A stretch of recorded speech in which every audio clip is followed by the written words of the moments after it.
हाथरस हादसे से जुड़ी हुई बड़ी खबर मिल रही है। एसआईटी ने शुरुआती रिपोर्ट की है तैयार।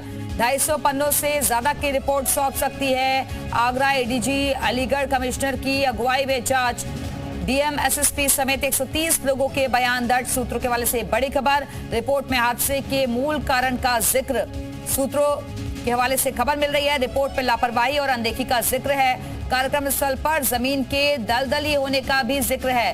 कार्यक्रम स्थल पर एग्जिट गेट न होने का जिक्र है। बाबा के करीब जाने के लिए लोग धक्का मुक्की करने लगे थे। लोगों को सेवादारों ने डंडा दिखाकर रोकना चाहा, जिससे भगदड़ मच गई। हाईवे किनारे बने गड्ढे में लोग गिरते चले गए और बरसात के कारण फिसलन हो रही थी, लिहाजा एक के बाद एक लोग गड्ढे में गिरे। घायलों को कितनी देर में अस्पताल पहुंचाया, इसका जिक्र भी रिपोर्ट में है। जिला प्रशासन की भूमिका का जिक्र है। कार्यक्रम आयोजकों की भूमिका का जिक्र है। रिपोर्ट में कार्यक्रम की अनुमति का भी जिक्र है। तो एसआईटी ने शुरुआती रिपोर्ट को तैयार किया है। शासन को आज सौंप सकती है रिपोर्ट। तो रिपोर्ट में लापरवाही, अनदेखी का जिक्र है। हादसे के मूल कारण का जिक्र किया गया है। लापरवाही, अनदेखी का जिक्र किया गया है। बारिश थी, फिसलन बढ़ गई थी, लोग एक एक करके इसमें गिरते चले गए, भगदड़ मच गई।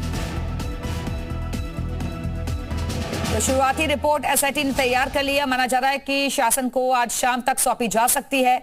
एडीजी आगरा, अलीगढ़ कमिश्नर की अगुवाई में जांच हुई है। डीएम, एसएसपी समेत 130 लोगों के लिए बयान।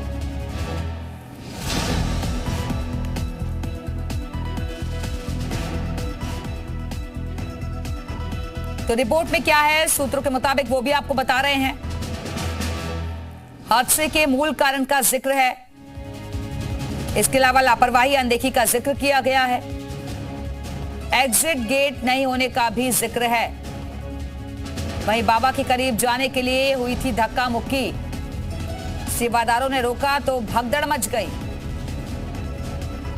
हादसे के मूल कारण का जिक्र किया गया है। ये शुरुआती रिपोर्ट जो तैयार की गई है एसआईटी की तरफ से, वो आपको बता रहे हैं कारण क्या रहा है, कैसे ये हादसा हुआ, इसकी जांच पड़ताल चल रही है। और इसी खबर पर और ज्यादा बातचीत के लिए हमारे साथ हमारे सहयोगी विशाल रघुवंशी इस वक्त जुड़ गए। विशाल, एसआईटी ने अपनी शुरुआती रिपोर्ट तैयार कर ली है।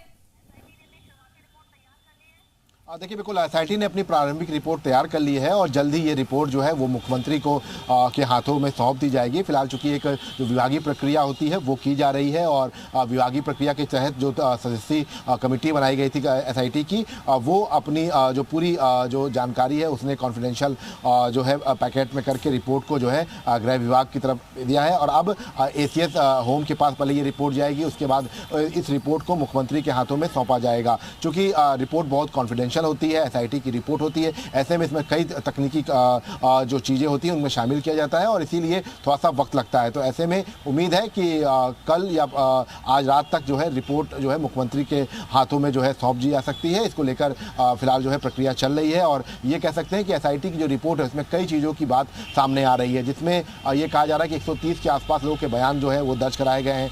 250 से ज़्यादा जो है पन्नों की रिपोर्ट जो है वो तैयार की गई है। इसके साथ साथ सबसे महत्वपूर्ण है कि इसमें कई चीज़ों का जिक्र किया गया है, जैसे कि जो दलदली ज़मीन थी वहाँ पर इस पूरे समागम को आयोजन किया गया था। इसके साथ साथ एग्जिट गेट नहीं बनाए गए थे, रास्ता काफ़ी संकरा था। इसके साथ ही साथ जो मौके पर पुलिसकर्मी गए थे, जो जिनको पहले जानकारी दी गई थी, वहाँ पर जो प्रत्यक्षदर्शी थे उन सब के बयान जो है दर्ज कराए गए हैं। तो इनके आधार पर जो है एसआईटी की रिपोर्ट जो है प्रारंभिक रिपोर्ट, चूँकि देखिए ये अभी प्रारंभिक रिपोर्ट है और अभी विस्तृत रिपोर्ट भी तैयार किया जाएगा, लेकिन जो प्रारंभिक रिपोर्ट बिल्कुल, तो ये प्रारंभिक रिपोर्ट है जिसे तैयार कर लिया गया है। माना जा रहा है कि पहले इसके बाद अब एसीएस होम तक जाएगी, उसके बाद मुख्यमंत्री को सौंपी जाएगी रिपोर्ट।